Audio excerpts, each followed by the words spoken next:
Messieurs, dames, à suivre la prochaine présentation.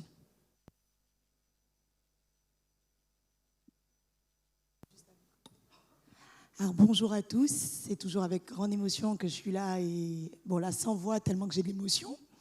Clairement, pendant ce moment, on va remettre les bases avec le professeur Romain Mathieu et après c'est un échange. C'est clairement sur les pratiques, on parlait de prévention, l'activité physique dans notre terre de champions, mais est-ce qu'on en fait vraiment? Comment en faire? Et on va voir que c'est beaucoup plus qu'un médicament. Et on espère vous convaincre qu'en sortant, vous allez faire votre footing, aller nager jusqu'à l'îlet du Gosier. Et c'est vraiment l'objectif où on le fait à 3 maintenant.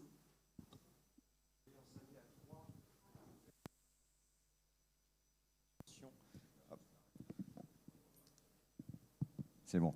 Donc on s'est mis à 3 pour vous faire la promotion de l'activité physique. Parce qu'on ne va pas parler de sport, on va bien parler d'activité physique. Et donc Carole Elisset, Alexandre Delataille et moi-même, on va vous montrer pourquoi il faut faire de l'activité physique et pas forcément du sport, parce que le sport c'est différent. Le sport c'est dans un esprit éventuellement de compétition avec des objectifs et tout le monde n'a pas envie de faire du sport. Par contre, vous allez sortir d'ici avec l'envie d'augmenter votre activité physique. Et on va parler finalement d'hygiène de vie. L'hygiène de vie, on en a parlé avec Bertrand finalement, c'est l'ensemble des mesures qui sont destinées à préserver et promouvoir la santé. Donc il y a plein de choses, on l'a vu, plein de choses. Et elle concerne essentiellement des choix de vie. Et tu l'as très bien dit, c'est l'excès qui nuit en tout, donc vous pouvez choisir parmi différents modes de vie, mais dans votre mode de vie, dans votre style de vie, il va falloir mettre en place l'activité physique. Réfléchir à votre façon de vous nourrir, la nutrition, et puis plein d'autres choses. L'exposition, en effet, à des toxiques, l'alcool, le tabac, voilà. L'excès est nuisible en tout, mais ça n'empêche pas qu'on peut prendre un petit verre de temps en temps. C'est tout ce qu'on prône comme recommandation, c'est faire un peu plus de sport, oui, d'activité physique, manger un petit peu moins, réduire la consommation d'alcool, éviter le tabac, c'est ce que le membre de l'audience nous a dit tout à l'heure, eh bien c'est ça qui permet, a priori, d'éviter ou en tout cas de réduire le risque de cancer. Mais en fait, on va faire la promotion de l'activité physique. Pourquoi? Parce que l'activité physique, ça va vous permettre d'être actif avant même la survenue du cancer, pendant éventuellement les traitements du cancer et surtout après. Pourquoi? Parce qu'avant, vous allez lutter contre le vieillissement avec l'activité physique. Donc vous avez diminué le risque de survenue d'un cancer. Et c'est ce qu'on va revoir. Mais pas que. Vous allez lutter contre d'autres comorbidités, les comorbidités cardiovasculaires, le diabète, plein de choses. Donc, avant même d'avoir un cancer, avant même d'avoir un cancer de la prostate, l'activité physique, elle est importante pour diminuer ce risque de cancer de la prostate, et pas que. Et puis, pendant les traitements, si vous faites de l'activité physique, on n'est pas revenu sur cette conférence grand public, on l'avait fait il y a 4 ans sur les différents traitements, il n'y a pas eu de grands changements dans les traitements, notamment du cancer de la prostate localisé. Dans le cancer de la prostate métastatique, on a encore l'hormonothérapie qui est vraiment le traitement de référence dans la prise en charge de ce cancer à ce stade-là. Mais l'activité physique, elle va vous permettre, quel que soit le traitement de votre cancer de la prostate, de diminuer les effets indésirables de ce traitement. Donc, l'activité physique, là aussi, vous êtes actif dans la lutte contre les effets secondaires. Et puis, on le sait maintenant, l'activité physique, ça va vous permettre de lutter éventuellement contre la récidive ou la progression d'un cancer. Et là, encore une fois, on n'est pas revenu là-dessus, mais nombre de patients sont en surveillance active, on en reparlera, mais la surveillance active, en effet, c'est surveiller un cancer qui est présent pour ne le traiter que s'il progresse. Eh bien, on a de plus en plus de données qui nous font penser qu'éventuellement, l'activité physique nous permettrait de réduire le risque de progression éventuelle. Donc, on va parler aujourd'hui activité physique et activité physique adaptée, mais peut-être que dans 4 ans, si on refait cette conférence grand public, on prendra le temps aussi de parler de nutrition, et puis dans 8 ans, on parlera d'autres choses, parce que comme l'a montré Bertrand, il y a plein de choses dans le style de vie qu'on peut adapter justement pour permettre de lutter contre la survenue du cancer, lutter contre les effets indésirables de ce cancer et de ses traitements, et puis éviter éventuellement sa progression.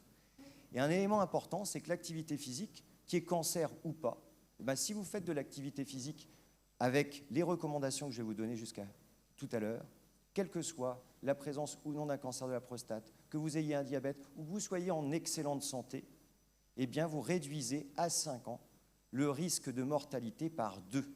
Voilà, c'est ce qui vous est présenté ici. Donc, avant même de vous dire, est-ce que j'ai un cancer de la prostate, est-ce qu'il faut que je fasse de l'activité physique, ça, je suis sûr que vous serez persuadé à la fin du topo. Mais là, si vous n'avez pas de cancer de la prostate, faites de l'activité physique. Pourquoi? Parce que même si vous ne ferez pas de cancer de la prostate, vous réduirez par 2 votre risque de mortalité à 5 ans. Alors, si on parle cancer de la prostate, oui, vous allez réduire votre risque de mortalité par cancer de prostate si vous faites de l'activité physique. Pourquoi? Parce que ça a été prouvé dans des études. Et cette diminution du risque de mortalité du cancer de la prostate, c'est vrai avant même le diagnostic du cancer de la prostate. C'est-à-dire que si vous aviez un niveau d'activité physique important avant le diagnostic du cancer de la prostate, vous avez moins de risque de mourir de ce cancer. Et puis, des fois, c'est le fait qu'on ait un cancer qui nous fait pousser l'activité physique un petit peu plus loin. Et là aussi, ça marche. Si vous avez un cancer de la prostate, si vous avez fait un cancer de la prostate, eh bien, si vous augmentez maintenant votre niveau d'activité physique, vous réduirez le risque de mortalité lié à ce cancer de la prostate. Et puis, ce n'est pas qu'une question de mortalité. On a aussi beaucoup d'études qui ont été publiées. Et je vous parlais de surveillance active. Et on a eu des études randomisées, vous savez, où quand on randomise, on tire au sort si on va avoir un programme d'activité physique, par exemple, ou pas. Et les patients qui avaient un programme d'activité physique adapté, dans la surveillance active, là, on ne va pas parler progression, mortalité ou autre, on va parler bien-être. Eh bien, ceux qui avaient une activité physique adaptée augmentée, ils allaient mieux. La surveillance active, forcément, ça génère de l'anxiété, ça génère du stress, parce qu'en effet, on a un cancer qu'on surveille. Eh bien, si vous faites de l'activité physique, ce stress diminue, cette anxiété diminue. Alors, elle est toujours un petit peu là, parce que c'est important de vivre. Et Bertrand l'a dit, il faut du stress pour vivre, mais vous avez moins de stress si vous faites de l'activité physique en surveillance active. Alors, pourquoi? Je vous invite à lire ce livret qui a été fait par l'INCa, qui est très bien fait, et qui explique pourquoi en fait, l'activité physique c'est important et c'est intéressant. Parce qu'en fait, vous allez avoir des cytokines, vous allez avoir des éléments, des molécules à l'intérieur du corps qui sont des molécules pro-inflammatoires. Et l'inflammation, ce n'est pas bon pour le cancer. Et quand vous faites de l'activité physique, vous diminuez ce niveau d'inflammation. Et puis, voilà, l'activité physique, c'est aussi d'autres choses. C'est d'autres choses qui vont aussi booster vos défenses immunitaires. Et on sait maintenant, dans le cancer, booster l'immunité, c'est lutter contre le développement de ce cancer. Alors, rentrons dans le vif du sujet. Comment on fait de l'activité physique? Comment on va faire de l'activité physique? Il y a 2 éléments, et Carole le sait bien. Il y a d'abord lutter contre la sédentarité. Ce qu'on fait faire à tout le monde là aujourd'hui, il ne faudrait pas le faire. C'est rester plus de 3 heures assis à nous écouter. Alors, vous ne levez pas tout de suite, écoutez-nous encore un petit peu. Vous allez rester, après vous allez faire un peu plus d'activité physique en sortant, mais normalement, en effet, il faut lutter contre la sédentarité. Ça veut dire qu'il ne faut pas rester inactif plus de 7 heures par jour et éviter les stations assises de plus de 3 heures. Mais Laurent est très fort, il a fait un programme qui tient entre 9 heures et 12 heures, donc dès 12 heures, vous vous levez et vous ne serez pas dans cette situation. Et puis, vous allez lutter contre l'inactivité physique. C'est quoi lutter contre l'inactivité physique? C'est avoir une activité physique journalière, régulière et supérieure aux recommandations. Je dis bien supérieure, parce que la recommandation, c'est au moins 30 minutes par jour. Mais faites-le 45, 1 heure. En tout cas, progressez tranquillement pour augmenter cette activité physique. Et en effet, comme ça a été dit, c'est peut-être déjà de faire 3 fois le tour du pâté de maison à côté avant d'aller prendre votre voiture si vous êtes venu en voiture. Pourquoi? Parce que l'activité physique, je vous l'ai dit, ce n'est pas le sport. Ce n'est pas le sport. Et ça, c'est important. L'activité physique, c'est quoi? C'est les déplacements. Vous allez aller à votre voiture, mais si votre voiture, vous l'avez mis à 1 km plutôt que juste devant chez vous, là, vous faites de l'activité physique. C'est aussi simple que ça. Grande information, si vous vous mettez à faire le ménage chez vous, mesdames, écoutez, vous allez pouvoir dire à tous vos hommes qui sont venus pour parler cancer de la prostate, contre le cancer de la prostate, un peu plus de ménage. Voilà. Donc, si vous vous mettez à faire un peu plus de ménage à la maison, des activités domestiques, vous faites de l'activité physique. D'accord? Si vous êtes actif, si vous faites de l'activité professionnelle, si vous êtes encore en activité, que vous êtes en surveillance active d'un cancer de la prostate, ne vous arrêtez pas de travailler. Le travail, c'est aussi l'activité physique, c'est important. Et puis, c'est aussi le loisir et le sport. Bon, si vous courez, si vous êtes un sportif, continuez d'être sportif, c'est bien sûr de l'activité physique. Mais vous voyez que c'est plein de choses différentes. Et puis, l'intérêt, c'est de pouvoir aussi combiner différentes façons de faire cette activité physique. Donc je vous l'ai dit, il y a l'activité à visée énergétique, c'est ce qu'on a discuté là, faire un petit peu plus de déplacement, faire un petit peu plus d'activité, comme on l'a évoqué. C'est au moins 30 minutes tous les jours, au moins 5 jours par semaine, et avec une intensité modérée à élevée. Donc ça, c'est à vous de voir un petit peu. Ce que c'est modéré, élevé, ça c'est différent dans tout à chacun. Et puis il y a aussi la nécessité de renforcement musculaire. Et ça, la notion de renforcement musculaire, c'est là où il faut être un petit peu encadré parce qu'il faut renforcer certains muscles. Et puis ça, on n'est quand même pas très bon. On ne sait pas quand on passe l'aspirateur quel muscle on arrive à mieux booster. Quand on va marcher, la manière dont on marche, qu'est-ce qu'on fait fonctionner comme muscle ou autre. Ça, on a besoin d'être encadré. Et c'est notamment le travail des enseignants d'activité physique adaptée. Et les enseignants d'activité physique adaptée, ce sont des personnes qui vraiment se sont spécialisées pour faire la promotion de l'activité physique adaptée. Moi, j'ai la chance d'avoir un enseignant d'activité physique adaptée avec moi à la consultation. On a une grande consultation où on reçoit tous les jours, un jour par semaine, tous les patients qui ont un cancer de la prostate au CHU de Rennes. Eh bien, tous mes patients vont voir l'enseignant d'activité physique adaptée au moins une fois dans l'année pour pouvoir justement parler activité physique adaptée. Et puis dans cette consultation, il y a une notion d'échange et on va informer le patient sur cette activité pour parfois simplement lui dire qu'en effet, marcher, c'est être actif. Et puis après, on va aller un petit peu plus loin, bien sûr.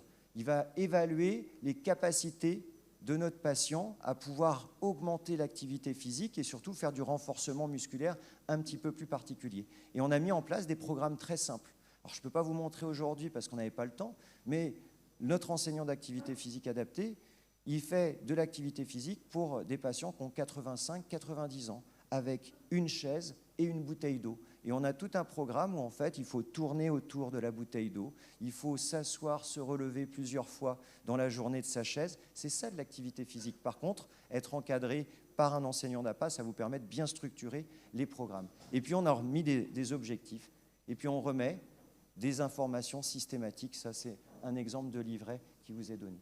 Alors, où est-ce qu'on peut faire cette activité physique ?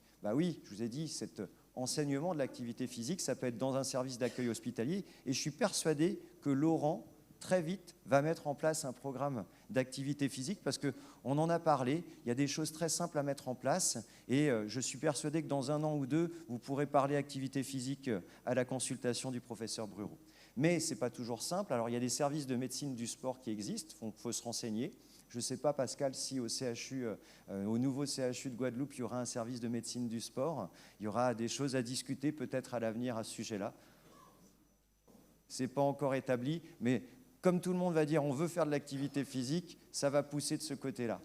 Et puis, il y a des associations sport cancer, la Ligue contre le cancer, les réseaux CAMI. Ça, ce sont des réseaux qui font la promotion de façon associative de l'activité physique. Et puis, il y a des maisons sport santé. Alors moi, je vous avais mis la carte, je viens de Rennes, donc plutôt côté Grand Ouest, pour savoir s'il y avait des maisons sport santé. Il y en a plein chez nous. Il y en a plein. Alors je me suis dit, en Guadeloupe, ils vont me dire, non, on n'en a pas en Guadeloupe, ça n'a pas été développé pour le moment. Eh bien si, quand vous allez sur le site, il y a déjà 6 maisons sport santé qui existent à travers la Guadeloupe. Donc ça, vous pouvez les solliciter a priori dès demain pour voir un petit peu si vous pouvez avoir accès, parce que c'est le plus souvent associatif, avec pas forcément une notion d'investissement financier trop important. Et puis vous avez des enseignants d'activité physique adaptée qui sont des indépendants. Alors vous allez me dire, oui, ça coûte cher. Oui, parce qu'en effet, c'est quasiment comme un coach sportif quelque part. Ils n'aiment pas qu'on les appelle comme ça, mais c'est quand même quelqu'un qu'il faut rémunérer pour pouvoir augmenter son niveau d'activité physique. Alors, ce n'est pas toujours évident justement de pouvoir accéder à ces enseignants. Il faut savoir qu'il y a quand même quelques mutuelles qui prennent en charge ces enseignants d'activité physique adaptée. Donc, si vous avez une mutuelle, n'hésitez pas à poser cette question.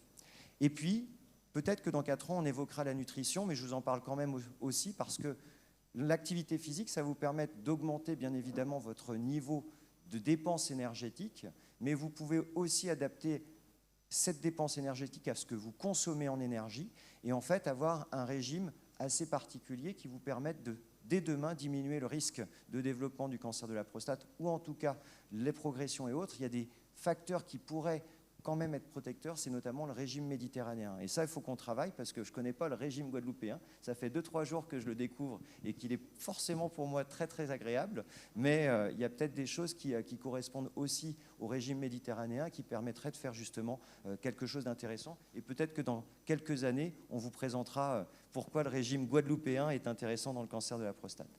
Et puis, je vais laisser la parole au professeur Alexandre Delataille, qui est notre président, le président de l'Association française d'urologie, pour que justement il puisse peut-être vous donner un petit mot sur l'action de l'Association française d'urologie depuis 2 ans, puisque ça fait maintenant 2 ans que l'Association française d'urologie nous pousse à faire la promotion de l'activité physique adaptée en mettant les urologues, mais pas que les urologues, les patients sur un vélo pour monter le Ventoux. Alors Alexandre, je te laisse la parole pour peut-être nous donner un mot par rapport à ça.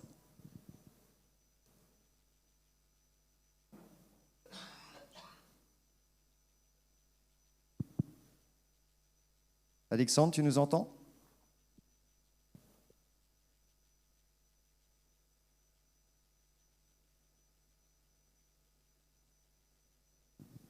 Alors, en attendant que la connexion se remette en place avec le professeur Delataille. Donc, est-ce que c'est possible pour vous d'aller monter le Ventoux ? Oui. Pourquoi ? Parce qu'en fait, il y a l'assistance électrique. Et l'assistance électrique, par exemple, c'est quand même de l'activité physique. Je ne sais pas si vous m'entendez. Ah, ça y est. Merci d'abord d'avoir organisé cette rencontre avec les patients. C'est extrêmement important pour notre association. Je reçois un petit message de Laurent qui me dit si je dois continuer ou pas continuer. Donc l'Association française d'urologie a dans cette mandature 2 objectifs. Premièrement, un lien très fort avec les patients. On en a parlé un petit peu dans la présentation précédente et je voulais prendre 2 secondes pour revenir un petit peu sur les actions qu'on a mises en place pour se rapprocher des patients et des associations de patients. On a premièrement créé la première journée des associations de patients pendant notre congrès annuel d'urologie au mois de novembre et on a pu recevoir les associations qui interagissent avec toutes les pathologies de l'urologie, c'est-à-dire le cancer de la prostate avec l'anamacap et sérum, avec le cancer vessie France pour les cancers de vessie, les associations des stomisés, les associations de patients des patients atteints de maladies neurologiques, etc., etc. Et on avait aussi l'association France qui regroupe un petit peu toutes ces associations et qui a permis finalement par un large débat d'abord d'expliquer l'action de l'Association française d'urologie, mais aussi aux différentes associations de pouvoir interagir entre elles et se donner quelques petits trucs. Donc premièrement, créer la journée pour les associations de patients et les patients. Deuxièmement, intégrer les patients dans les comités scientifiques de l'Association française d'urologie. Alors vous pensez qu'on est juste là pour juste vous écouter? Non, je pense que vous pouvez avoir vraiment une action et l'action, elle va être par rapport à la discussion des nouvelles molécules qui arrivent, mais aussi à nous aider, par exemple, à refaire des fiches d'information patients avec un langage vraiment adapté et votre lecture nous permet finalement encore d'améliorer la communication avec les patients. Donc ça, c'était la partie patients et associations de patients qui est extrêmement importante. Et je vous rappelle qu'en Angleterre, ils sont allés encore plus loin parce que les associations de patients font partie des recommandations et signent les recommandations, tout comme les associations d'urologues et même l'assurance maladie. Alors nous, on a fait une étape un petit peu avant, cette combinaison, ce trio complet qui est en Angleterre, en associant les patients, les associations de patients dans les recommandations et dans les travaux des comités scientifiques. Deuxièmement, par rapport à sport-santé, eh ben, vous avez vu que c'est extrêmement important. On fait du sport, on améliore sa mortalité. Et puis deuxièmement, si on est atteint d'un cancer de la prostate, on va pouvoir ralentir l'évolution de la maladie et surtout améliorer sa qualité de vie avec tous les médicaments qui malheureusement, avec tous les traitements hormonaux, qui malheureusement impactent le système musculaire et le système osseux. Et par l'activité qu'on fait, on arrive un petit peu à stabiliser ça et à améliorer ça. Donc améliorer sa qualité de vie, c'est extrêmement important, c'est bon pour le moral, mais c'est bon aussi pour le cancer. Par rapport à les APA, discutés largement par Romain Mathieu et Caroline Élysée, c'est un point important. On sait malheureusement que dans le projet de sécurité sociale 2024, le remboursement pour ces aides allait se passer un petit peu à la trappe. Je pense qu'à l'association, on est en train de réfléchir sur la mise en place d'applications à destinée des patients et même, pourquoi pas, des hommes en général, pour améliorer leur activité physique et qu'ils puissent, avec des petits diagrammes, des icônes, et voir un petit peu comment ils évoluent dans leur pratique de physique et comment ça peut bien améliorer leur qualité de vie. Voilà ce que j'avais à vous dire. J'espère récupérer le son pour pouvoir éventuellement répondre à des questions.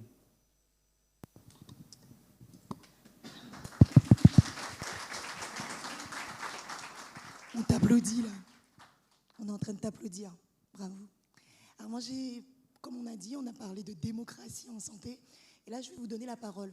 Rapidement, déjà, faites-vous de l'activité physique avec nos définitions. C'est-à-dire, est-ce que vous faites 30 minutes tous les jours ou 2 fois par semaine?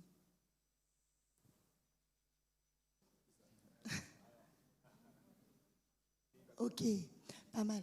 Alors, moi, en général, je me déplace parce que je n'aime pas trop rester assise. Si je tombe, vous ne vous moquez pas. Quel serait votre frein? Parce que ça, c'est important. Parce que quand on est lors de nos consultations, on vous dit souvent, faites du sport.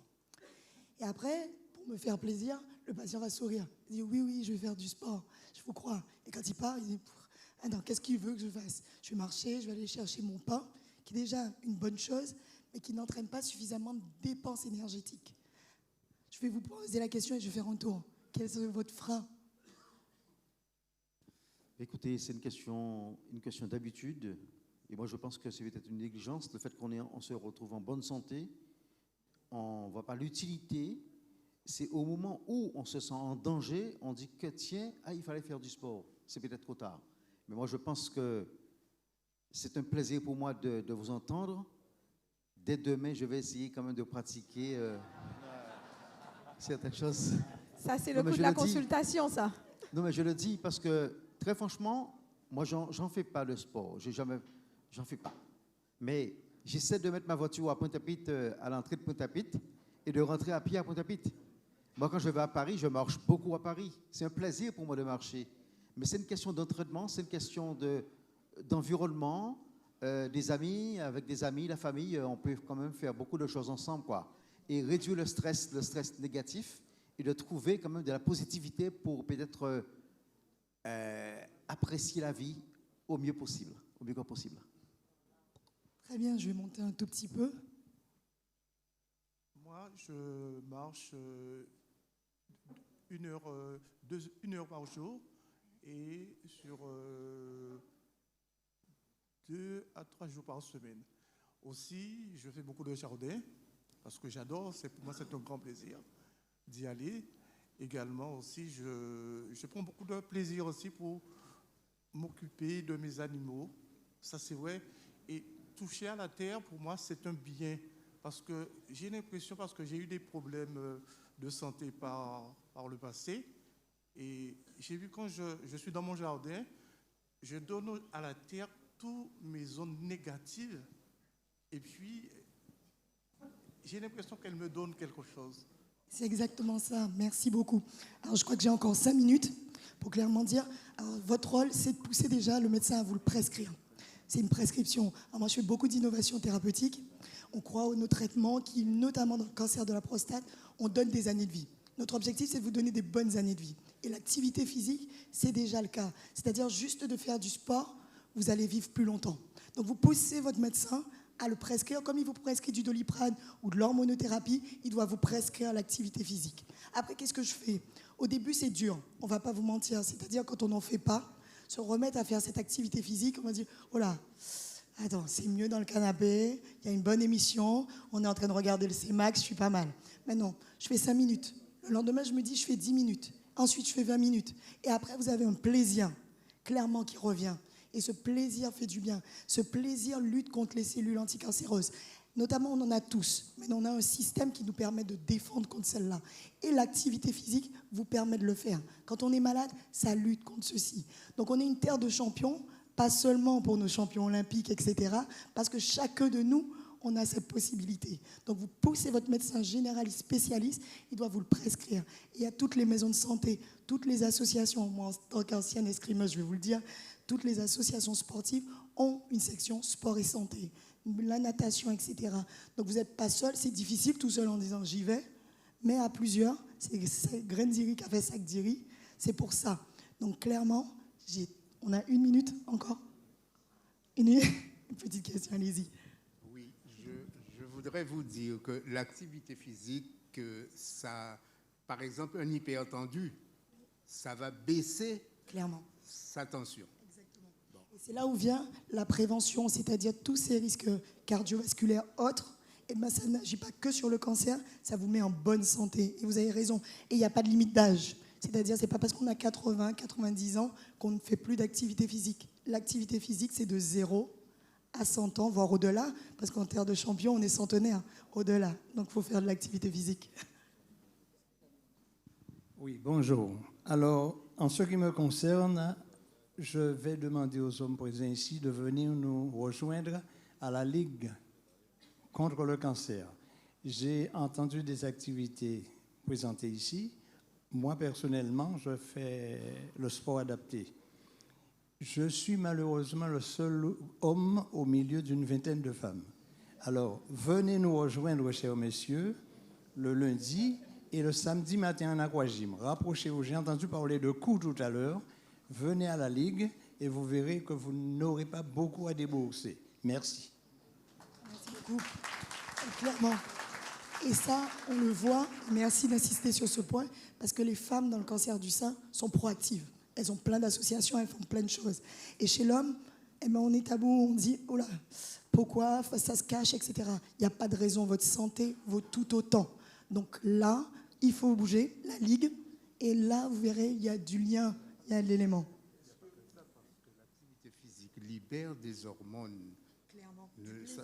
Oui, les hormones du plaisir, et aussi l'activité physique favorise beaucoup de choses. Par exemple, les gens qui ont des problèmes de libido, eh ben, l'activité physique favorise. Clairement. Complètement d'accord. Alors, donc ma question, moi je fais un quart d'heure de sport, je suis un patient du docteur Bourreau aussi, je fais un quart d'heure de sport depuis que j'ai rencontré le docteur Bourreau. Donc j'alterne entre le vélo et le tapis de marche, hein, vélo d'appartement et tapis de marche. Mais je ne fais pas une demi-heure, je fais un quart d'heure. Est-ce que c'est suffisant? Il y a des recommandations, puis il y a ce que l'on fait, et déjà ce que l'on fait, c'est bien, d'accord? Il faut essayer d'augmenter progressivement, sans se faire mal, mais c'est là où des fois, en effet, aller à la Ligue, aller rencontrer des associations, vous allez pouvoir voir des personnes qui vont vous permettre d'augmenter tranquillement, et on le fait tous, même quand on fait du sport, on ne passe pas de 30 à 1 heure de vélo, on ne fait pas 40 km et le lendemain 80 km, on augmente par 5-10 km quand on fait du vélo de route notamment, et vous voyez, c'est quelque chose de progressif. Augmentez chaque jour 1 minute, si vous pouvez, et vous verrez que dans 15 jours, vous serez arrivé aux 30 minutes. Alors, la question subsidiaire, on m'a dit « Ah, tu fais du vélo, mais c'est pas bon pour la prostate. Est-ce vrai? Non, non, il n'y a aucun souci. Au contraire, faites 30 minutes de vélo tous les jours si vous voulez, ce sera bon pour votre prostate. Pas de souci. Clairement, pas de tabou sur ça, pas de contre-indication. Il y a peu de sports qui sont contre-indiqués. Clairement, bah oui. Vous choisissez un sport qui vous fait plaisir, parce qu'il faut avoir du plaisir dans ce cadre-là. Mais il n'y a aucun sport. Si vous voulez faire du rugby, vous pouvez faire du rugby, vous pouvez faire du football. C'est l'objectif. Il y a le professeur de la taille qui veut prendre la parole. Oui, si jamais vous êtes avec votre vélo en métropole, n'hésitez pas à nous rejoindre pour l'ascension du Mont Ventoux. Le Mont Ventoux, c'est un programme qu'on a mis en place depuis 2 ans et qui consiste avec Bernard Hinault d'aller monter le Ventoux avec tous les acteurs du cancer de la prostate, mais aussi beaucoup de patients. Donc ça fait partie des actions phares de l'Association française d'urologie pour promouvoir le sport dans le cancer de la prostate. Alors, en Guadeloupe, il n'y a certainement pas un mont aussi pointu et aussi pentu que le Ventoux. Mais Alexandre, tu nous spoil quelque chose. C'est que le professeur Bourreau est déjà en train de penser à la montée du col des Mamelles. Donc, en parallèle. Voilà. Donc, moi, je pense qu'il faut que je vienne là. Voilà. Et là, j'aurai aucune excuse. On t'attend, Alexandre, et on fait chauffer les vélos pour la prochaine édition. C'est ça, ce genre d'initiative locale qu'il faut promouvoir pour qu'on puisse tous faire du bruit par rapport à ce sport et santé, parce qu'on s'aperçoit vraiment que c'est important pour le cancer de la prostate. On joue en partenariat, on joue vraiment ensemble.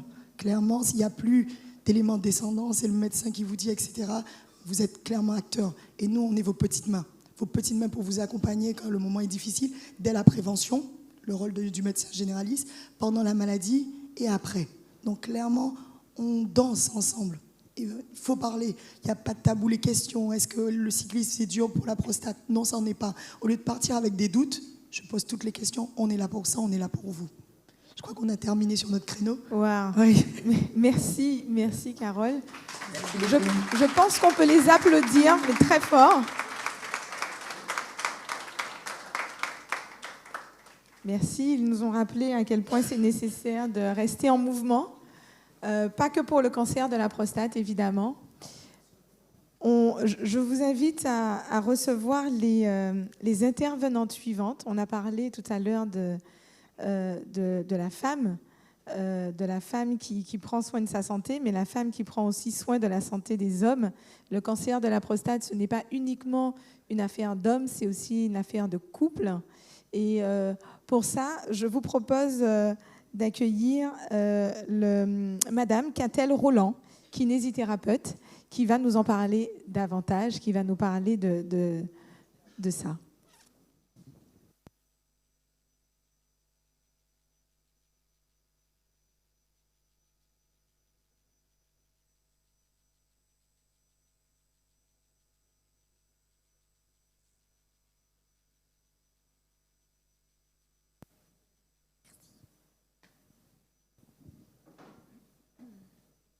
Alors, 2 autres personnes pour nous parler de la prise en charge du cancer de la prostate et des effets indésirables, en plus de Madame Roland.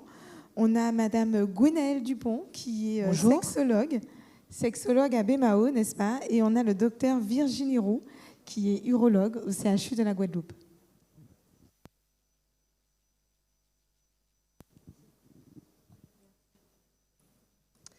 Alors, bonjour à tous.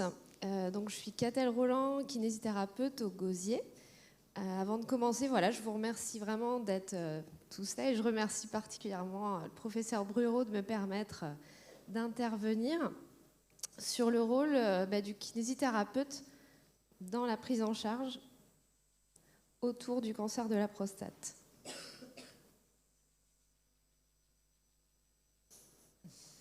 Si ça fonctionne.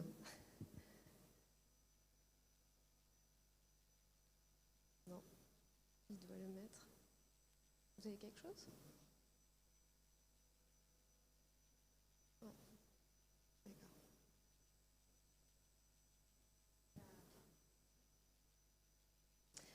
Alors voilà, pourquoi on va venir voir un kinésithérapeute dans la prise en charge? Le kinésithérapeute, il va être là pour s'occuper de la rééducation abdomino-pelvipérinéale. On sait que dans les... Ça va. Je vais l'improviser. Alors, on peut poursuivre en attendant justement que la slide ne démarre. Est-ce que vous pouvez nous en dire un petit peu davantage, en attendant votre slide, Madame Roland, concernant l'intérêt de faire de la kiné pour la prise en charge du cancer de la prostate? Alors, suite à l'intervention, en fait, on se retrouve avec des suites opératoires ou des complications qu'on va rencontrer qui sont des complications d'incontinence urinaire, c'est-à-dire de perte involontaire d'urine, et puis de dysfonction érectile. Et ces complications, en fait, ont un gros impact sur la qualité de vie du patient. On sait aujourd'hui que la rééducation du périnée va permettre d'améliorer en fait les suites post-opératoires et de récupérer plus rapidement une continence afin d'améliorer la qualité de vie. Alors c'est vrai qu'on a tendance souvent à parler de périnée, de rééducation du périnée chez la femme. Chez la donc femme, on voilà. en parle assez fréquemment. Donc le périnée chez l'homme peut se rééduquer, c'est ce que vous êtes en train de nous dire. Voilà, donc tout le monde a un périnée, les femmes ont un périnée, c'est vrai qu'elles viennent dans nos cabinets dans les contextes de maternité, mais aussi dans les contextes de prise en charge, de rééducation de tous les types d'incontinence, mais les hommes aussi. Là, vous êtes assis sur votre chaise, vous êtes à peu près tous capables de commander votre périnée, de venir exercer une commande, de venir faire comme si vous vouliez retenir en fait vos urines. Voilà, ça c'est une contraction périnéale. Alors les objectifs en fait de la rééducation, ça va être de diminuer les temps de récupération, donc après une intervention au niveau de la prostate. Ça va être d'acquérir un contrôle de la musculature périnéale. On va être là pour renforcer cette musculature périnéale. Et vraiment, le but, l'association de ces deux objectifs va être vraiment, comme je disais tout à l'heure, de raccourcir les délais de l'incontinence après l'opération. Ceci, si cette rééducation est réalisée avant l'opération, et puis dans les 6 mois, voire plus longtemps après. Alors, qu'est-ce qu'on a comme suite ou complications post-opératoires? On en trouve de deux types, comme je disais tout à l'heure. Donc, l'incontinence urinaire, c'est le fait d'avoir une perte involontaire d'urine. Elle touche entre 10 et 87% de la population selon les auteurs. Et en moyenne, à 1 an, on a quand même 88 patients qui retrouvent leur continence. Au niveau de la dysfonction érectile, et on en parlera plus après avec mes 2 collègues. Non, vas-y, parce que tu as ton approche. Donc entre 14 et 92% d'altération de la fonction érectile. Et ça va être surtout en lien avec la préservation ou non des bandelettes vasculo-nerveuses. Donc ça, c'est quelque chose qui est réalisé pendant l'intervention et sur lequel on n'a pas la main. Alors, après une opération sur la prostate, ce qu'on retrouve majoritairement, c'est de l'incontinence urinaire d'effort. Ça concerne le sphincter qui va être soumis à une certaine pression abdominale. Donc cette incontinence, elle peut être provoquée par la toux, l'éternuement, par la marche, par les changements de position. Comme vous le savez peut-être, le sphincter, donc, qui est une partie du périnée, est un muscle, et comme tout muscle sollicité en permanence, il va se fatiguer. Donc on aura souvent des patients qui vont nous dire qu'ils ont plus de problèmes d'incontinence urinaire en fin de journée parce qu'il y a une fatigabilité.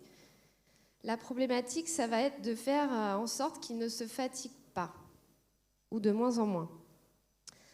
Alors, je parle quand même de l'autre type d'incontinence qu'on peut retrouver, donc par impériosité ou urgenturie. Alors, ce n'est pas le cancer de la prostate, mais qu'on retrouve, comme l'avait dit tout à l'heure au tout début de la présentation, qu'on retrouve fréquemment dans les adénomes de la prostate, c'est le fait d'avoir une envie d'uriner constamment. Donc, une fréquence mictionnelle, voilà. Le patient va toutes les quarts d'heure, tous les 20 minutes, toutes les demi-heures aux toilettes, se réveille plusieurs fois la nuit. Il va se retrouver quelquefois avec des gouttes retardataires, c'est-à-dire qu'il est allé uriner, il se relève, quelques minutes après, il y a des gouttes qui continuent à couler. On a des envies pressantes. L'envie est là, il faut vraiment courir pour aller aux toilettes. Quelquefois, on n'a pas le temps d'y aller. Et donc, voilà, la fréquence d'émission plus élevée que la normale. L'autre complication, donc, ça va être la dysfonction érectile, donc la difficulté en fait à pouvoir obtenir une érection qui va être convenable. Alors, les facteurs de risque de ces complications, donc on les retrouve aussi dans les facteurs de risque du cancer, c'est en fonction de l'âge. Donc la récupération, en tout cas après l'intervention, va être en lien avec l'âge, en lien avec des notions de surpoids ou d'obésité, aussi avec les troubles existants en préopératoire. Des fois, les patients arrivent, donc ils ont des problèmes de dysfonction érectile, des problèmes d'incontinence, mais il faut savoir que ces problèmes-là peuvent être fréquents aussi avant l'intervention. Donc il faut en tenir compte parce qu'on ne va pas toujours faire des miracles pendant la prise en charge. Le volume prostatique et puis la gravité du cancer. Alors, pourquoi il y a de l'incontinence? En fait, quand on retire la prostate, je vous ai mis un petit schéma pour pouvoir visualiser. Donc, on voit la vessie au-dessus de la prostate qui est en bleu sur mon image, avec donc l'urètre qui part de la vessie donc, au niveau de la verge. Donc là, j'ai pris le cas de la prostatectomie. Donc, on va enlever la prostate. et on va venir suturer en fait l'urètre à la vessie.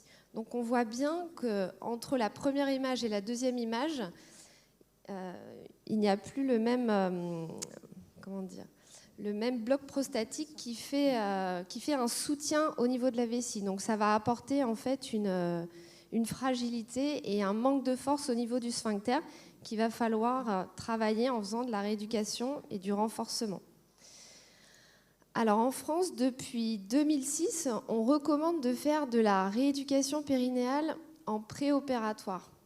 Je ne sais pas si c'est habituel, si tous les spécialistes, les urologues le préconisent, mais je pense que c'est vraiment important pour en voir de plus en plus dans les cabinets, vraiment pour apporter une relation de confiance entre le soignant et le soigné.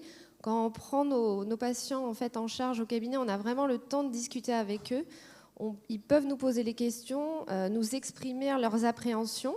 On peut les faire parfois remonter au chirurgien qui va les opérer. En tout cas, on est vraiment là pour leur expliquer un petit peu ce qui va se passer en complément du chirurgien.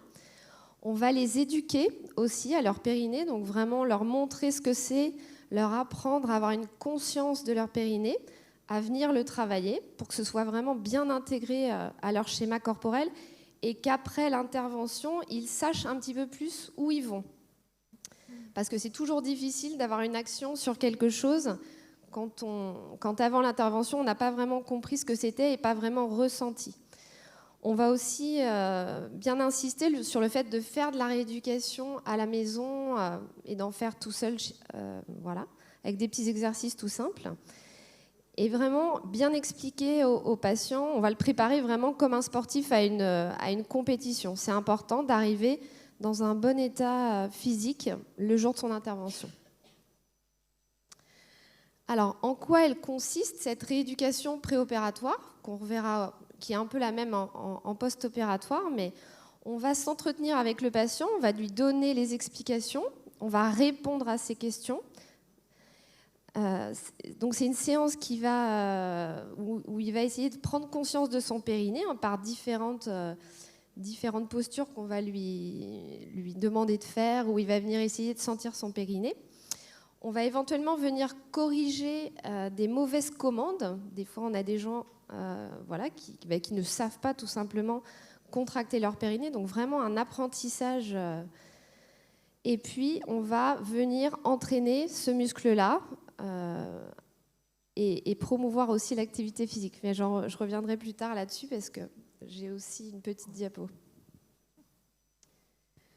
Ensuite, on va être là pour lui donner des conseils sur le retour à domicile, donc des conseils dans l'hydratation, de vraiment bien boire, de marcher 2 fois par jour, 15 minutes au début et augmenter son périmètre de marche. On ne rentre pas à la maison et on ne s'allonge pas toute la journée. Il faut vraiment reprendre, mais reprendre petit à petit en écoutant vraiment son corps. Des séquences de repos le matin et l'après-midi sont vraiment importantes pour qu'on décharge en fait cette vessie et qu'on lui permette de se remplir correctement. Ne pas trop boire le soir avant le coucher pour essayer d'avoir une nuit sans trop de lever. Et puis vraiment apprendre à retenir ses urines un petit peu plus chaque jour, c'est-à-dire ne pas systématiquement se précipiter aux toilettes dès que l'envie de miction est là, mais vraiment essayer d'agrandir ces périodes. Donc ça va demander de l'observance du patient. C'est pour ça qu'il faut vraiment bien expliquer au patient. Donc on a des supports anatomiques au cabinet pour leur montrer où se situe une vessie, où se situe une prostate, comment ça fonctionne. Donc aujourd'hui, il y a plein d'outils, des tablettes, des cartes, des maquettes, pour montrer aux patients, parce que c'est important de pouvoir se représenter les choses pour pouvoir avoir une commande dessus. Alors, il va y avoir différentes techniques de rééducation. Donc, on va demander au patient de prendre conscience de son périnée, notamment sur une zone qu'on appelle le noyau fibreux du périnée. Apprendre à venir faire du renforcement en faisant des répétitions de contractions de différents types de ce périnée dans toutes les postures de la vie quotidienne. De la rééducation périnéale, et pour moi, c'est très important de le souligner, elle ne se passe pas allongé. On ne vient pas chez le kiné, on s'allonge sur la table et puis on fait nos exercices. C'est une rééducation qui doit se passer aussi debout, assis, dans toutes les postures de la vie quotidienne. Parce que l'incontinence urinaire intervient beaucoup plus quand on est debout que quand on est allongé. Donc c'est vraiment important de faire une reprogrammation neuromusculaire debout. On va apprendre à adapter ces contractions dans les différentes postures. Et puis, on va apprendre à venir aussi bien respirer. Donc, travail de la compétence abdominale, c'est-à-dire que le périnée, ce n'est pas une entité comme ça, comme un tiroir d'une commode qu'on va travailler. Il faut que ce soit intégré aussi au caisson abdominal qui se trouve par-dessus. Cet abdomen qui fonctionne aussi avec le diaphragme, la respiration. Donc, ça va être une rééducation très globale. Et puis les techniques de biofeedback et d'électrostimulation, pour ceux qui ont déjà fait de la rééducation, avec une sonde. Alors, ça va demander de l'adhérence du patient. La rééducation du périnée, elle doit être réalisée aussi à domicile et plusieurs fois par jour. C'est pas je vais chez mon kiné 2 fois par semaine, je fais 30 minutes de rééducation et puis ça s'arrête là. C'est vraiment au quotidien, il doit y avoir une vigilance, prendre 5 minutes par-ci, 5 minutes par-là pour venir faire ces exercices. Le renforcement musculaire, il est vraiment basé sur des études aujourd'hui qui montrent qu'il faut déjà 3 mois avec des exercices pluriquotidiens pour venir améliorer la force musculaire. On va donc une adhérence par rapport à ce qu'on appelle la proprioception, c'est le fait de venir, que ce périnée sache comment réagir en fait et qu'il ne subisse pas. On a une entorse de cheville, qu'est-ce qu'on fait ? On va remettre les patients sur des platons instables pour que leurs chevilles apprennent en fait à anticiper pour éviter de se refaire une entorse de cheville. C'est un peu le même principe. On va faire donc de l'auto-rééducation. Le patient est seul chez lui et il va faire ses exercices. On va promouvoir l'activité physique adaptée. Donc, les patients sont invités à venir dans les cabinets en tenue de sport. Il y a vraiment une prise en charge individuelle de 25-30 minutes. Et après, on essaye en tout cas de proposer aux patients de rester 30 minutes. On a un plateau technique avec des vélos, tapis de marche, des vélos elliptiques. Enfin, vraiment remettre le pied à l'étrier aux patients, leur montrer qu'ils peuvent vraiment se remettre à l'activité physique et les inciter à continuer à l'extérieur. Leur donner des conseils sur l'hygiène de vie. Et puis, pour ça, il y a plein d'applications connectées. Donc, tout à l'heure, il en parlait, le président de la FUM, et de mettre en place des choses, parce qu'on est à l'ère numérique et tout le monde est sur ses smartphones, mais voilà, qu'il y ait des rappels de plus en plus fréquents, en fait, de faire tous ces exercices. Donc, l'activité physique adaptée, c'était pas fait exprès, mais c'est ma dernière diapo. Mais voilà, nous, kinésithérapeutes, on est habilités en fait à proposer de l'activité physique adaptée. Donc, on vous incite à venir dans nos cabinets. Il ne faut pas avoir peur. La rééducation périnéale, ce n'est pas qu'une rééducation du périnée avec une sonde qui rappelle le diagnostic avec la biopsie, tout ça. Non, c'est vraiment une prise en charge globale de la personne. On discute. On discute aussi de l'abord de la sexualité après le cancer de la prostate. Et du coup, j'en profite pour... je vais passer la main à mes 2 consoeurs. Mais voilà, pour vous rappeler que pour la rééducation, en fait, en tout cas après les interventions de la prostate, c'est très important d'aller voir un kiné spécialisé en pelvipérinéologie parce qu'il y a vraiment une formation complémentaire à avoir après nos études de kiné. Et on ne peut pas se permettre de prendre en charge un patient sans être au fait des choses et des recommandations qui sont publiées régulièrement. Ensuite, la chose importante, c'est que les choses ne vont pas se passer sans que vous soyez acteur. C'est vraiment le patient qui fait. Nous, on est aidant, on est accompagnant, on va donner les conseils. Mais c'est vrai que c'est vous et votre motivation, votre détermination qui vont changer la donne pour la suite de l'intervention. Donc, je vous remercie. Et puis, je vais passer le micro. Merci, Madame Roland. Merci, je vous demande de l'applaudir. Si je dois retenir 3 mots de votre intervention, c'est anticipation, communication et action. C'est bien ça? Sans plus tarder, je vais inviter mesdames à prendre la parole. On va aborder la question aussi du couple, n'est-ce pas? Oui, c'est ça.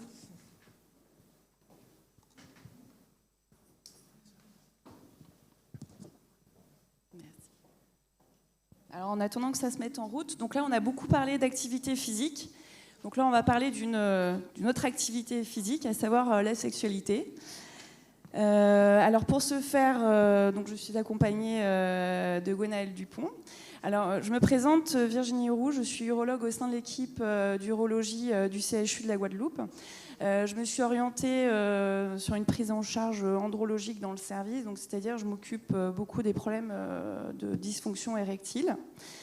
Et je suis également très entourée donc sur le plan psychosexologique par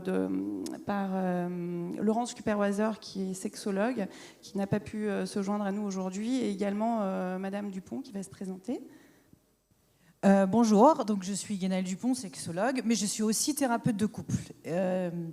Cette précision est très importante parce que pour moi, quand il y a une prise en charge pour un cancer de la prostate, j'inclus en fait la partenaire dans la prise en charge parce qu'elle aussi, elle a des doléances. Elle aussi, en fait, elle se retrouve dans une situation très complexe où sa sexualité va être mise à mal, où les rôles vont être inversés, où en tout cas, il y aura des choses à dire, la détresse humaine de l'homme et aussi de la femme. Donc on va y revenir un peu plus précisément. Mais voilà, l'approche, elle est vraiment globale et prendre en charge l'homme et la femme dans leur sexualité et aussi dans leurs relations. Voilà. Donc on parle du cancer, mais pas que. La prise en charge de l'impact du cancer et de ses traitements, et notamment donc de sa sexualité. Pour moi, c'est un peu comme Catel qui disait, il faut anticiper, c'est-à-dire que la prise en charge relationnelle doit être avant l'opération, au moment où il a commencé à avoir l'information, pour qu'il puisse parler, pour qu'il puisse libérer la parole, et surtout qu'il ne s'installe pas dans des non-dits et qu'il s'isole dans cette détresse sans que la partenaire soit concernée. Donc comme c'est écrit, il ne faut pas que ce soit un tabou. La thérapie de couple permet justement de recréer des liens, de pouvoir créer une sexualité sans pénétration, en tout cas parler de sexualité différemment, beaucoup plus sur la sensation, beaucoup plus sur le charnel, beaucoup plus peut-être retrouver des rituels de rapprochement. Ça peut être des balades, ça peut être des choses qui vont faire ensemble, du bricolage, mais surtout garder contact dans la relation pour que justement chacun ne se retrouve pas isolé et dans une détresse.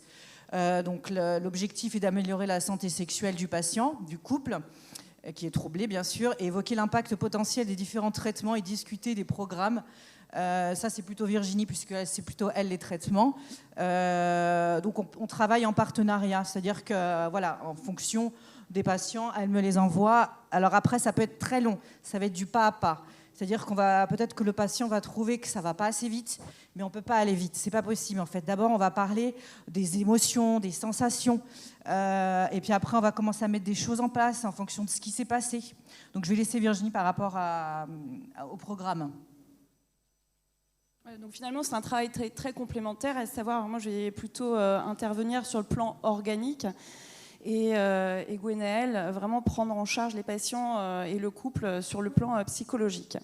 Alors il faut savoir que quand on interroge les patients, la place de la sexualité avant un traitement du cancer de la prostate est très importante, puisque pour plus de la moitié des patients que l'on interroge, la place de la sexualité a une place importante, voire extrêmement importante.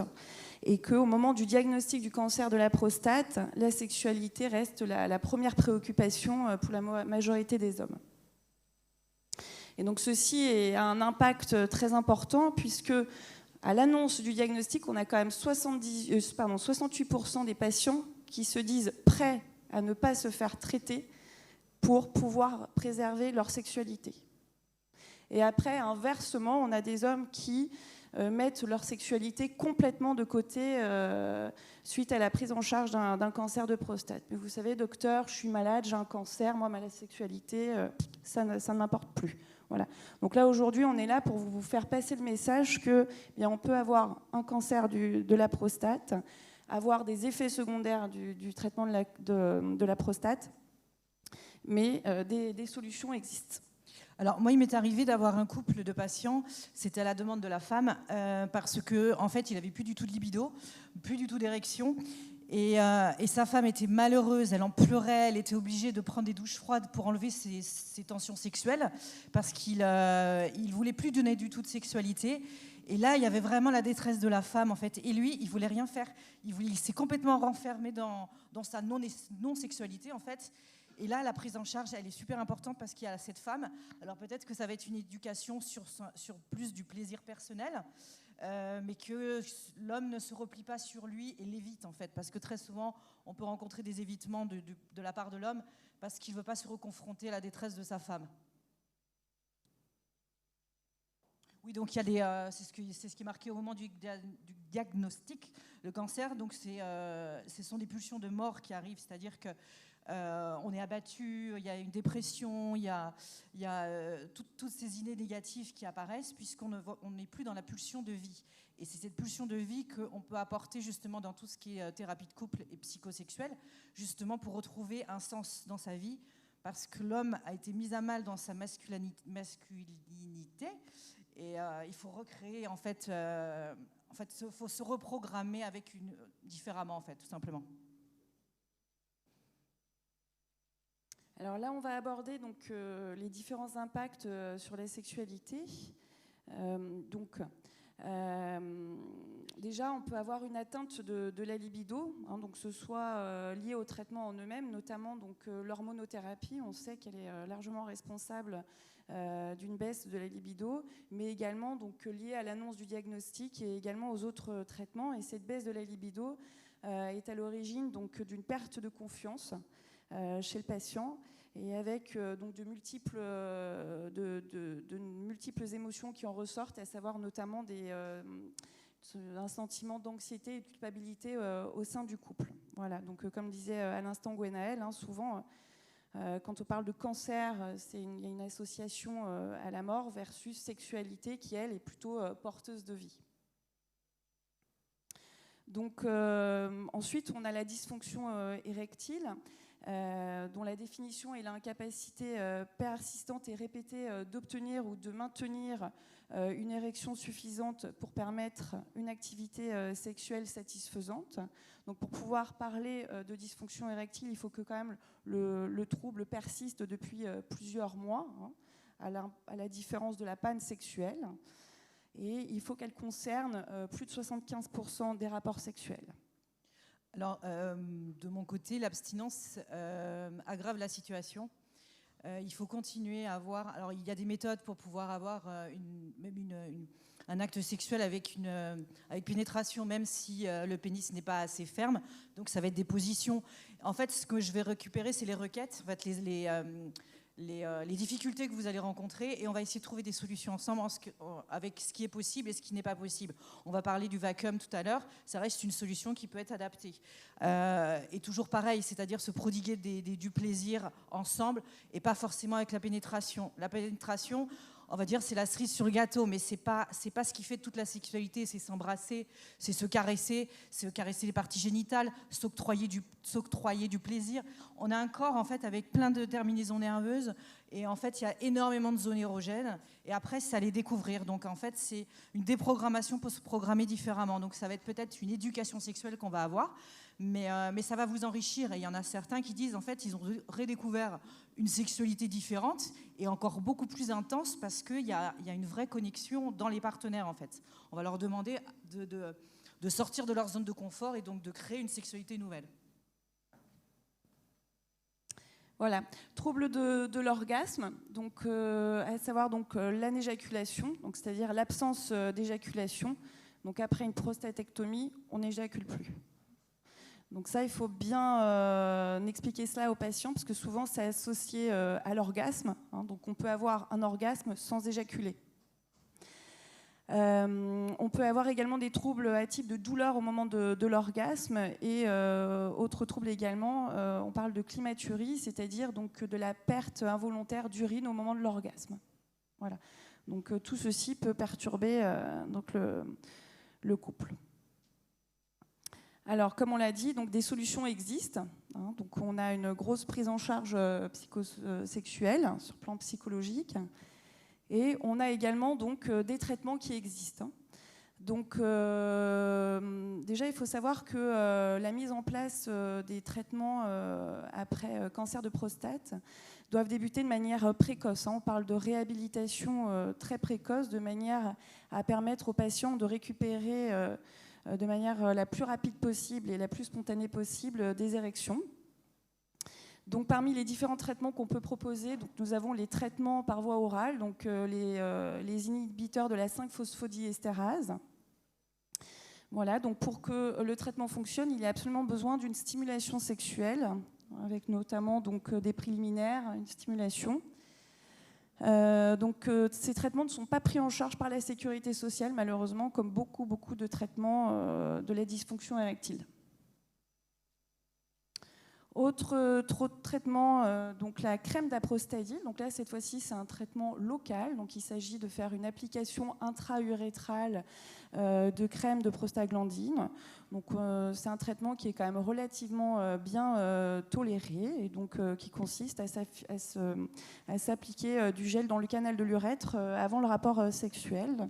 Donc cette crème est prise en charge dans le cadre du cancer de la prostate. Autre traitement, donc, qui peut paraître un peu plus invasif, à savoir donc, les injections intracaverneuses, donc, également pris en charge par la sécurité sociale dans le cadre du cancer de la prostate, qui consiste donc à réaliser donc, des injections dans les corps caverneux. Donc, on a une consultation dédiée à cela donc, au sein de notre centre de consultation. Qui est réalisé par une infirmière de consultation et l'objectif étant d'apprendre aux patients à réaliser, seul ou accompagné de sa compagne, à réaliser les injections. Voilà, donc on a une très bonne efficacité de ce traitement, mais malheureusement on a quand même 50% d'abandon en raison soit de manque de spontanéité ou de douleur liées aux injections. Alors le vacuum, moi c'est ce que je propose à mes patients, puisque je ne suis pas médecin. En fait, c'est assez intéressant parce que du coup, bon, c'est vrai qu'à l'achat, c'est assez onéreux. Mais par contre, vous n'avez pas de médicaments, pas de traitement, ça reste très pratique. Par contre, il faut une vraie complicité dans le couple, en fait. Parce que c'est un peu gênant de sortir son vacuum quand on ne connaît pas très bien la personne. Donc en fait... L'idée, c'est un peu, c'est en fait, vous pompez, donc ça aspire le sang, ça ramène dans les corps caverneux, et du coup, vous avez une érection. De là, vous avez un petit anneau que vous mettez à la racine de la verge, qui permet, elle est à l'intérieur, qui permet justement de maintenir le sang, de comprimer le sang dans le pénis, donc le sang ne repart pas. Donc, en fait, c'est comme un anneau, c'est un anneau pénien que le pénis il se met là, bien sûr. C'est un anneau pénien qui permet donc un peu comme un garrot, si vous voulez. Par contre, il ne faut pas garder ça des heures, hein, sinon ça va être compliqué. Voilà, vous pouvez le garder une vingtaine de minutes, une demi-heure sans aucun problème. Et une fois que vous avez fini vos affaires, vous enlevez l'anneau et le sang repart dans le corps. Et ça permet de continuer à avoir une activité sexuelle qualitative. Ah oui, ça, je passe. Ouais, à aucun remboursement, oui, c'est ça, voilà. Donc celui-ci, par exemple, il est dans les 400 €. Ouais, mais bon, après, voilà, il y a. C'est un investissement. C'est un investissement, quoi. C'est un investissement. Ouais. Mais bon, finalement, étant donné que les comprimés ne sont pas remboursés par la sécurité sociale, hein, finalement, sur le long terme, on rentabilise le vacuum. Alors là, il y a un labo justement qui vient d'en commander parce qu'en fait, on n'en trouvait pas ici. Moi, j'envoyais mes patients dans les sex shops pour aller chercher des trucs un petit peu moins qualitatifs. Donc ça, c'est à usage médical. Je leur demandais de prendre un nanopénien avec, parce qu'en fait, il y avait des pompes qu'on trouvait dans les sex shops juste pour avoir une plus belle érection. Et je leur demandais de prendre un nanopénien justement pour mettre au niveau de la racine de la verge et pouvoir maintenir l'érection. Mais c'était pas ce qu'il nous fallait. Oui, c'était moins cher, mais c'était pas du tout qualitatif. Enfin, c'était pas à usage médical. Alors, pour qu'on parle de prix, je suis curieuse de savoir combien coûte un vaccin. 400. Ah, ici. Un petit budget. Quoi. Avec les frais de livraison. Avec les frais de livraison, ouais. 400 ici, donc ils l'ont commandé, puisqu'il y a les frais de port forcément, enfin, il y a faire venir ici. Maintenant, en métropole, c'est dans les 350. On peut en trouver des moins chers dans d'autres marques, mais celui-là, il est très bien. Très bien, merci. Alors, quand tout ça ne marche pas, eh bien, il nous reste quand même une solution. Donc là, la solution de dernier recours, donc c'est une prise en charge chirurgicale, qui est donc la prothèse pénienne, donc l'implant pénien. Donc c'est une intervention chirurgicale qui est réalisée en Guadeloupe. Et donc il existe différents types de prothèses péniennes. Sur la gauche, vous avez donc le modèle semi-rigide. Donc ce sont des implants qui sont mis de part et d'autre de l'urètre dans les corps caverneux. Et donc il suffit de baisser, enfin de relever la verge pour être en érection et pour pouvoir obtenir la pénétration. Et sur la droite, on a un modèle qui est le modèle gonflable, où là, donc, il faut réaliser un gonflage à l'aide d'une pompe qui est placée entre les deux testicules, de manière à gonfler le dispositif. Alors, on a intégré une vidéo, j'espère qu'elle va passer. Oui.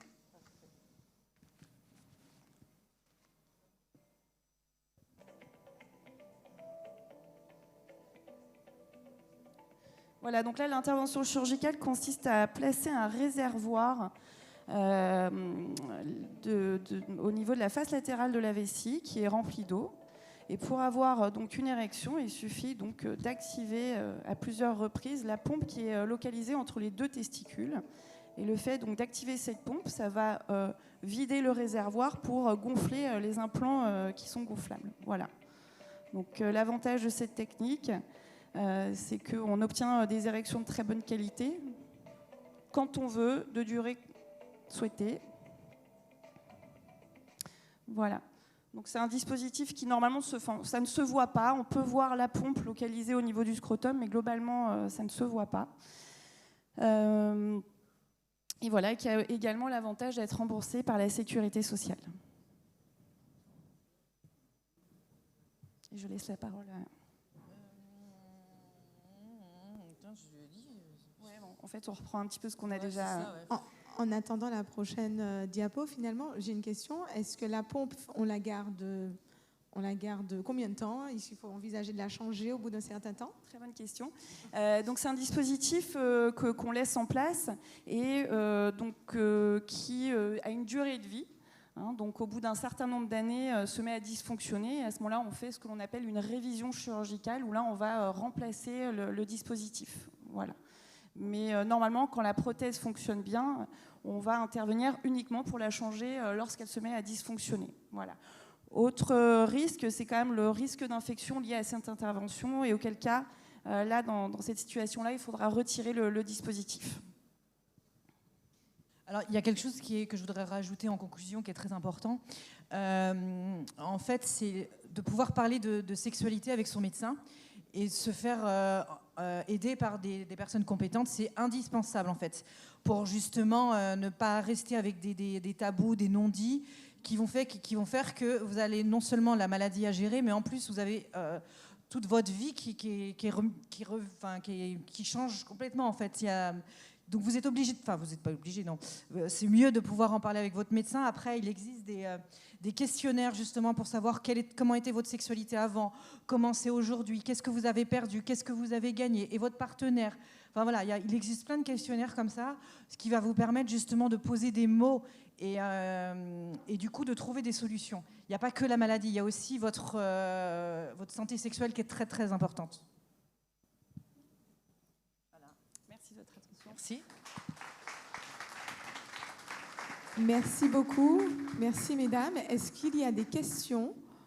Est-ce qu'il y a des questions dans la salle s'agissant des dispositifs et d'accompagnement sur la sexualité? Oui, il y en a une tout au fond. Priscille, tout au fond. Oui, bonjour. Je voudrais savoir si dans le circuit d'annonce, vous proposez systématiquement la consultation sexo aux patients ou aller à la demande?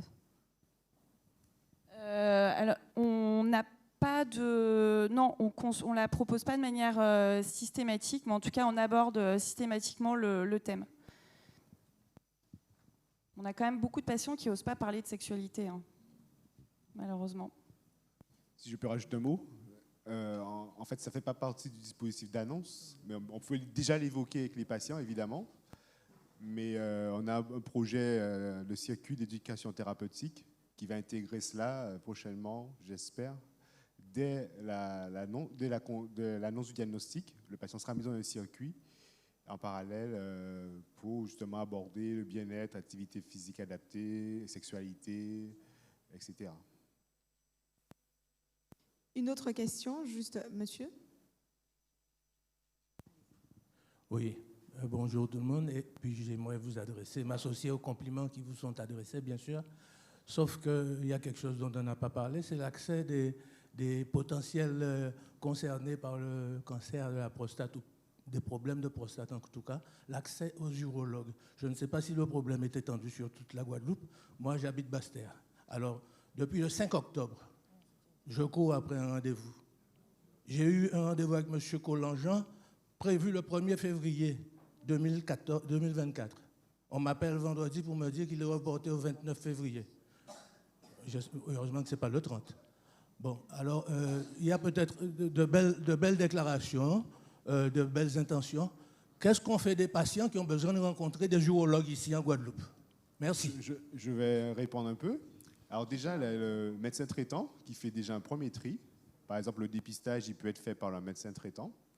Après, chacun, on a ses symptômes, on a ses ressentis. L'urgence n'est pas liée au ressenti, parce que c'est vrai, on vit une maladie, on vit des effets indésirables, on vit des symptômes, on pense qu'ils peuvent être graves, liés à un cancer, mais le cancer n'est pas toujours symptomatique, et des fois on a des symptômes, ce n'est pas un cancer. Donc après, c'est pour ça que souvent on demande d'abord le tri par le médecin traitant, comme ça on reçoit un courrier qui nous permet d'évaluer l'urgence et fixer le rendez-vous en fonction. Donc c'est vrai que lorsque le rendez-vous est pris sans ce tri en amont, ben, effectivement, la secrétaire qui reçoit le coup de fil, elle fixe le rendez-vous en fonction de l'agenda. Et c'est vrai que nos agendas sont très chargés. Pourtant, nous sommes 10 à consulter à Basse-Terre, au CHU, à Marie-Galante, à Saint-Martin. Donc on essaie de couvrir l'ensemble du territoire, mais malgré tout, il y a une demande. On essaie d'y répondre au mieux, mais ce tri par le médecin traitant est quand même aidant, pour savoir. Et puis, quand on a des correspondants fidèles parmi notre réseau de médecins généralistes, ben, pour des vraies urgences, des urgences où on doit voir le patient la semaine parce qu'il pose un problème aigu, on arrive toujours à trouver une place. Mais c'est vrai qu'on pourrait faire mieux. Il y a des outils qui vont nous aider avec quelques Doctolib ou autres qu'on peut améliorer. On peut toujours améliorer, ça je suis d'accord avec vous. Mais l'urgence n'est pas toujours l'urgence ressentie par le patient. Des fois, je rappelle ça à certains patients qui me disent oui, qu'ils ont mis du temps à avoir rendez-vous, c'est vrai. Mais quand je les vois, finalement, c'est un problème qui est inquiétant. Effectivement, quand on est patient, parce qu'on n'est pas médecin, on ne sait pas ce qu'on a, mais qui n'était pas forcément un patient avant. On ne peut pas voir tout le monde en même temps. C'est impossible, malheureusement. Pourtant, on est quand même 10. On est une équipe bien fournie.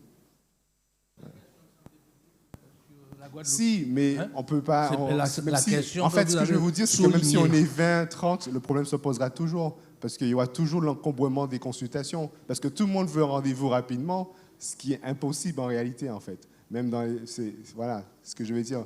Mais quand il y a un problème aigu, le tri par le médecin traitant permet d'accélérer les choses. Parce que là, on est averti directement avec un courrier, avec un médecin qui nous dit, voilà, il a un calcul, il faut le voir en urgence, il nécessite une hospitalisation en urgence. On essaie toujours d'y répondre au mieux. C'est vrai qu'il peut y avoir des ratés. Je ne dis pas que tout est parfait, on n'est pas dans un monde parfait, mais on essaie toujours de faire au mieux. Merci beaucoup. Est-ce qu'il y a juste des questions, juste un instant, qui sont spécifiquement pour mesdames, parce que je dois du coup les libérer et comme ça on peut continuer avec les autres questions. Est-ce qu'il y a des questions qui sont dédiées Allez-y, je vous en prie. Oui, bonjour à tous. Rapidement, juste, est-ce que les consultations sexo sont prises en charge, s'il vous plaît? Merci. Alors pour ma part, non, je suis en libéral. Par contre, il y a certaines mutuelles qui prennent une partie en charge. Maintenant, il y a une urologue au CHU, une sexologue. Alors, oui, alors du coup, on a mis en place une consultation au CHU sexo, mais qui pour l'instant est plutôt, vu que la demande elle est extrêmement importante, on l'a vraiment orientée pour les patients à 100%. Puisqu'en effet, les consultations sexologiques sont payantes en privé. Donc on a ouvert une consultation voilà, qui là actuellement est suspendue et qui est censée reprendre en début d'année. Voilà. Merci beaucoup pour ces précisions. Est-ce qu'il y a une autre question pour mesdames? Non? Très bien. Merci beaucoup. On peut les applaudir. Merci beaucoup. Très fort. J'ai cru voir qu'il y avait d'autres questions dans la salle tout à l'heure. Oui, juste, monsieur, juste devant. Merci beaucoup.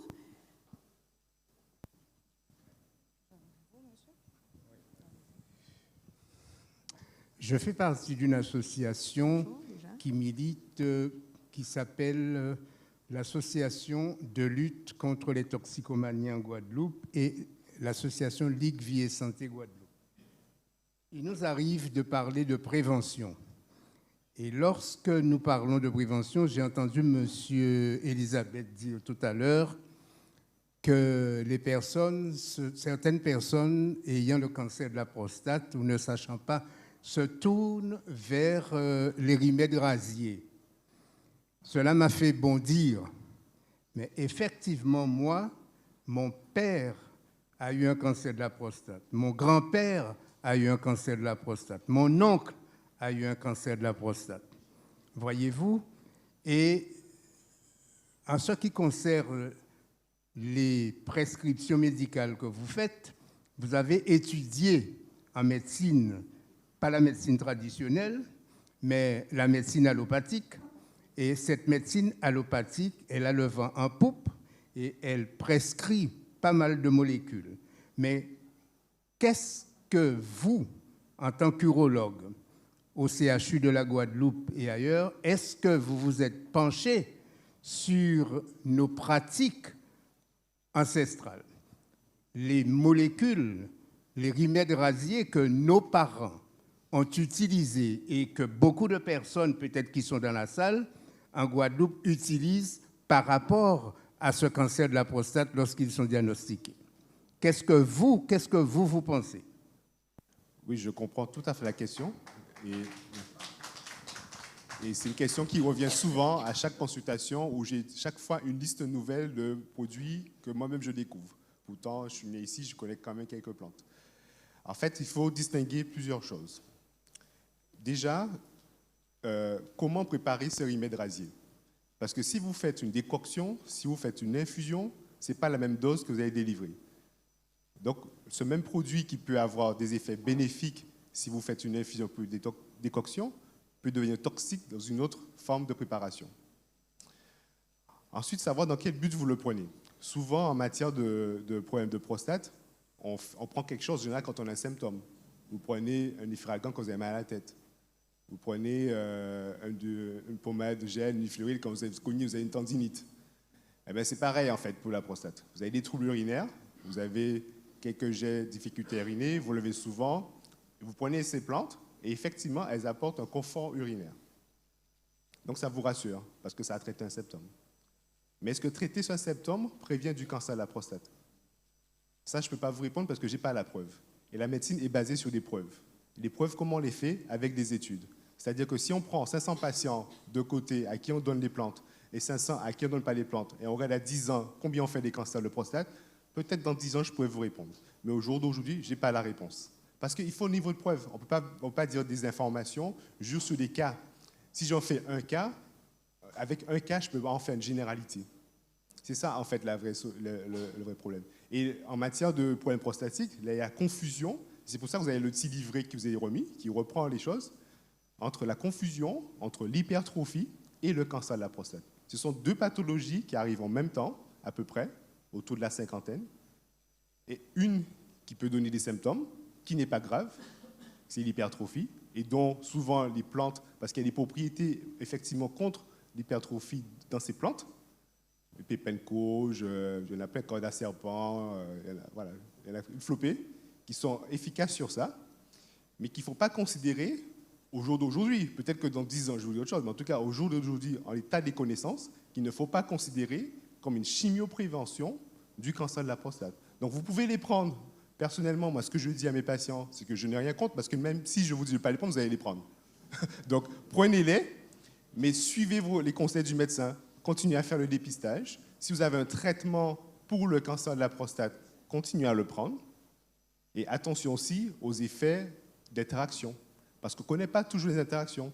Peut-être que le médicament que je vous prescris, en parlant avec vos plantes, va modifier la pharmacodynamique du traitement, soit le rendre moins efficace, donc moins traiter votre traitement, soit entraîner un surdosage et entraîner les effets toxiques. Donc attention à ce qu'on fait. Et ce qu'on peut vous délivrer comme message ne peuvent être basés que sur des niveaux d'épreuves importants. J'ai beau être professeur, mon avis seul, ce qu'il appelle un avis d'expert, c'est le niveau de preuve le plus bas en termes de recommandations. Par contre, une étude contrôlée, randomisée, avec un groupe de patients multicentriques dans d'autres centres, c'est le niveau le plus élevé de recommandations. Et ça n'existe pas à ce jour. Merci beaucoup, professeur Bureau. Alors, simplement pour vous donner l'indication, il nous reste 10 minutes d'antenne avec Canadis. Donc, ce que je vais vous proposer, c'est qu'on va prendre encore une question où le docteur Élysée souhaitait compléter. Non, c'est parfait. Le docteur Bureau a tout dit. Donc, on va juste prendre une question. On va conclure pour pouvoir libérer l'antenne. Et si vous avez des questions complémentaires, à ce moment-là, on va y revenir. Ça vous va? Parfait. Priscille, on a un témoignage juste au fond. Oui, bonjour à tous. Je vous remercie pour la qualité des présentations que vous avez faites aujourd'hui. Je voudrais juste apporter un témoignage. Je suis fille de victime du cancer de la prostate. Mon père est décédé à 68 ans. Quand il a été diagnostiqué, il était en stade 4 et il est rentré dans la maladie très brutalement parce qu'il a perdu l'usage de ses jambes suite à une compression médulaire. Si je témoigne aujourd'hui, c'est pour justement inciter les personnes qui sont proches de malades ou des personnes qui hésitent encore à se faire diagnostiquer, à y aller. Parce que mon père était en pleine santé, il était actif, il avait 68 ans, comme je dis, et il n'a refusé de se faire soigner. Il se faisait doser le PSA, mais il avait refusé d'aller en consultation d'urologie, et c'est ce qui lui a sûrement coûté sa vie. Voilà, c'était pour dire que, comme on dit chez nous, grand nombre pas qu'à honte. Le silence, le tabou, ça peut tuer. Voilà, c'était pour inciter tous ceux qui peuvent le faire. Moi, j'ai découvert cette maladie avec la maladie de mon père. Je n'y connaissais rien, je ne comprenais rien. Mon père pensait souffrir d'un inconfort urinaire et il s'est retrouvé avec un cancer stade 4. Donc voilà, c'était mon témoignage. Merci beaucoup, madame, pour votre témoignage. Et effectivement, vous anticipez le mot de la fin parce que c'est le message qu'on souhaite rappeler, qu'on souhaite marteler. Rien de mieux que le dépistage. Je rappelle que c'est moins de 10 secondes pour se faire dépister et ça peut sauver une vie, donc c'est important. Le professeur Bureau l'a rappelé lors de nos différentes interviews. 80% des cancers qui sont pris précocement peuvent être guéris. Donc du cancer de la prostate, on peut guérir à condition de le prendre en charge précocement.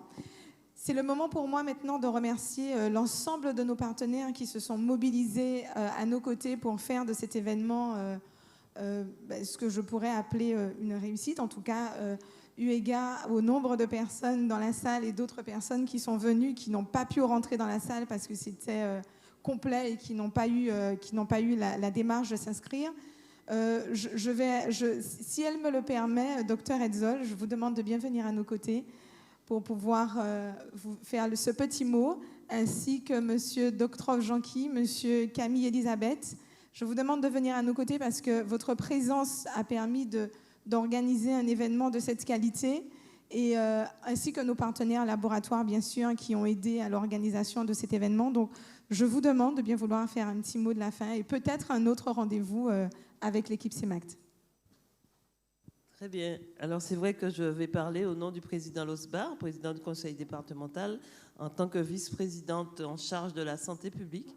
ben, je peux vous assurer de notre accompagnement, et pas que dans tous les domaines, tous les champs qui touchent en tout cas notre population. Nous savons que nous sommes champions du monde, hypertension, diabète, obésité, autant d'axes sur lesquels il faudra qu'on travaille ensemble, puisqu'il y a urgence pour notre population. Monsieur Camille. Merci beaucoup. Au nom de la collectivité régionale présidée par Richard Luce, je voulais simplement dire que j'espère et je souhaite ardemment que cette initiative se perpétue et que parler du cancer de la prostate devienne dans les années à venir une banalité, que cela pourra permettre de sauver de nombreuses vies. Écoutez, moi ce que je veux dire, c'est que la Caisse générale de sécurité sociale, la politique que mène le conseil d'administration de cette caisse de Guadeloupe et de Saint-Martin, c'est de pouvoir mieux accompagner, notamment nos professionnels de santé, mieux accompagner la population, essayer quand même de mener une politique qui puisse effectivement être adaptée à pas mal de problématiques que nous rencontrons. Je peux vous dire qu'aujourd'hui, je suis fier de mon conseil d'administration, de l'exécution qui est menée au sein de la Caisse générale de sécurité sociale en faveur d'une population nécessiteuse. Nous avons aujourd'hui un centre d'examen de santé en gestion directe avec la Caisse générale de sécurité sociale. Quelque chose qui n'existe pas dans les autres CGSS. Mais la volonté du conseil d'administration, c'était d'avoir ce centre d'examen de santé qui se retrouve du côté d'Antiopole, ce centre d'examen de santé dédié aux personnes fragiles pour prodiguer des examens périodiques.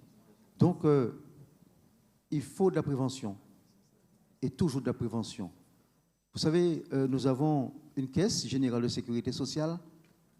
Pour moi, c'est le passeport de vie. La caisse générale de sécurité sociale, c'est avant la naissance et après la mort. Moi, je pense que la politique que je mène, c'est mon deuxième mandat.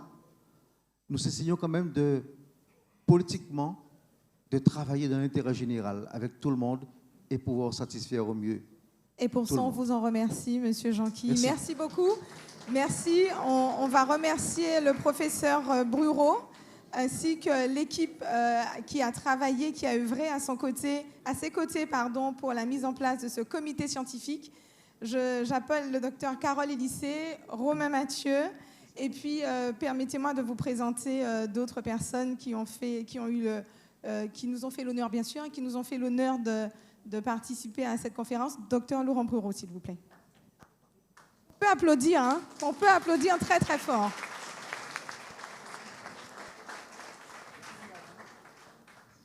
Merci à vous, en tout cas, d'avoir répondu présent un dimanche matin, parce qu'on a beaucoup de choses à faire en général le dimanche matin. Mais je pense qu'il est important d'informer, parce qu'informer, c'est rassurer, rassurer, c'est convaincre. Et là, j'espère que vous êtes convaincus des messages.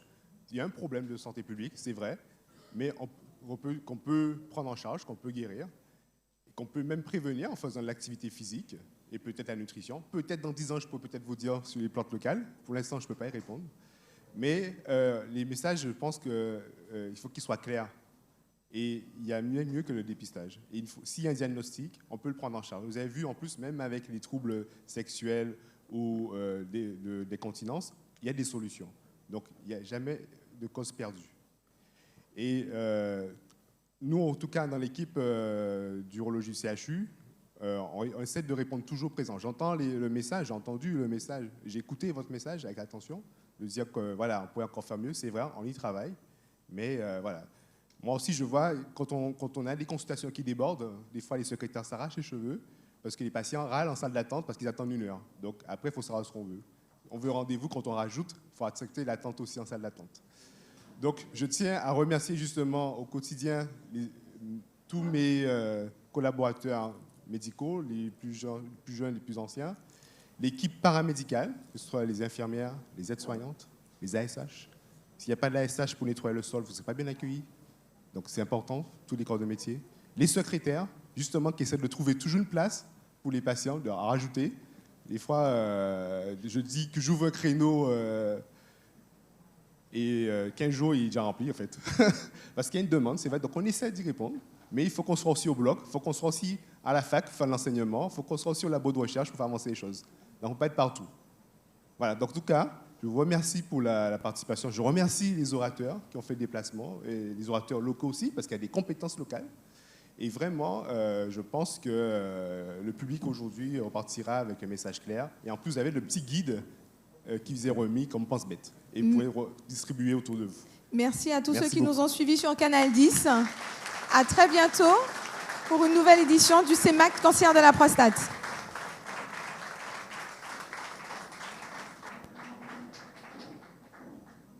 La prise d'antenne étant terminée, si vous souhaitez, j'aimerais bien une petite photo.